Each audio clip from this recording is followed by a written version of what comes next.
And this is how I almost died, part 1.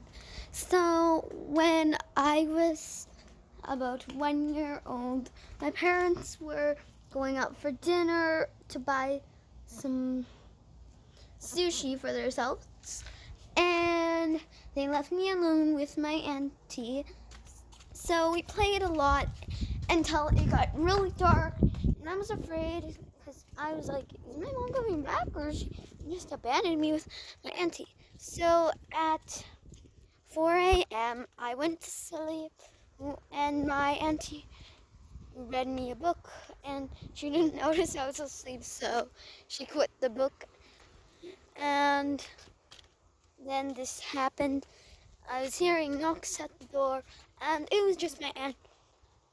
She fooling around with me because she kept checking on me to make sure I was okay, which I wasn't because, yeah.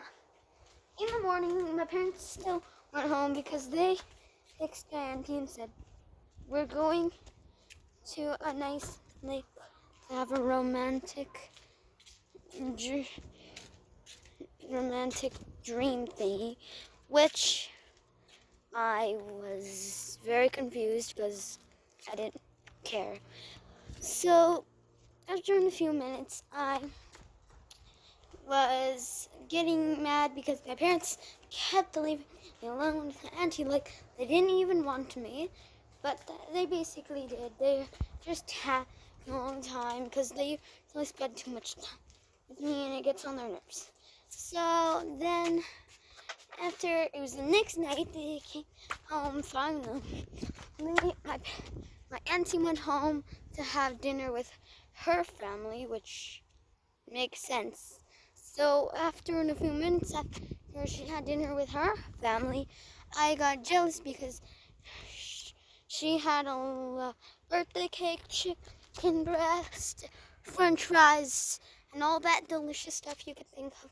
And I wanted that. So I went to my auntie's for dinner, and she said, take a seat where there was no one. Like, the seat where there was no one at there was like so many people around my auntie, but then guess what?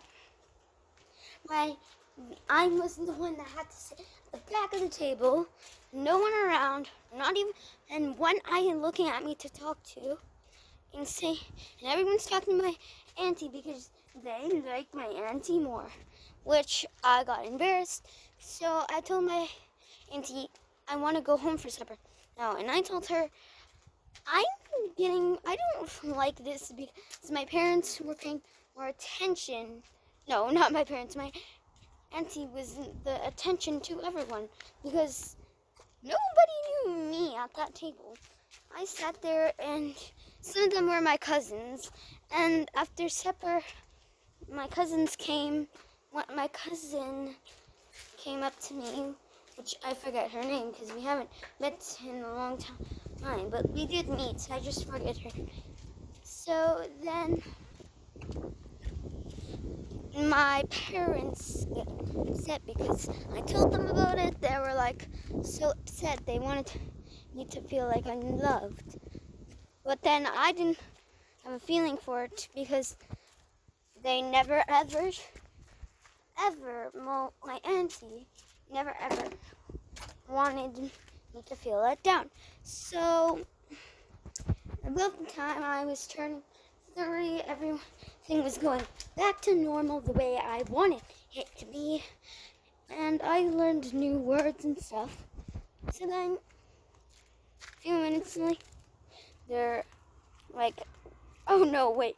When I said talk to my aunt, I was at 3, so don't worry, I still miss much. So a few days passed after that. My birthday got big.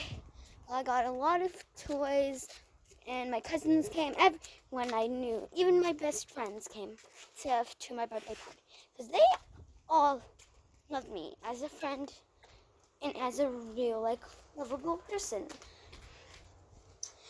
And except the boys. Boys I didn't invite the boys because I was like, bro, I have boys at the party. They ignore people. So a few minutes later, the party stops. Everyone's leaving to go to their houses and sleep. Have a great day. Well, I sit there, standing alone at my house with my parents,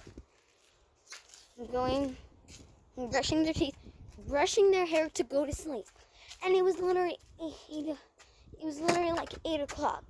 And I don't go to bed at 8 o'clock. The time is 9 o'clock, so my parents basically don't really have attention because they always are with that weird stuff, So I sit there waiting, and nobody knows what the heck's going on. I'm the one sitting there embarrassedly there